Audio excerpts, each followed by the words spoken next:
Реконструкция кровли многоквартирного дома по адресу Закивальди, 48 идет полным ходом. Этот дом в числе 16 других попал в нынешнем году под действие программы капитального ремонта. На большинстве объектов плановые мероприятия уже завершены.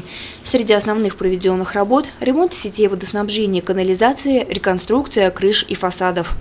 На сегодняшний день закончился капремонт в 14 многоквартирных домах. Из 17 3 дома еще в ремонте. Это индустриальная 12, там замена лифтового оборудования до 1 декабря.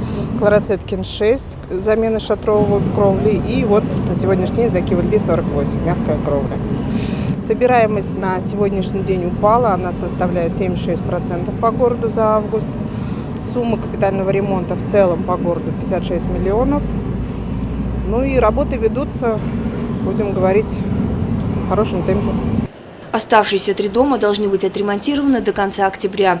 Уже известно, что на 2018 год в списке объектов, подлежащих капремонту, предварительно значится 15 домов. Всего же с начала действия программы капремонта с 2014 по 2016 годы всего отремонтировано 42 многоквартирных дома. За 2017-2019 года в планах еще 49 объектов на общую сумму свыше 139 миллионов рублей.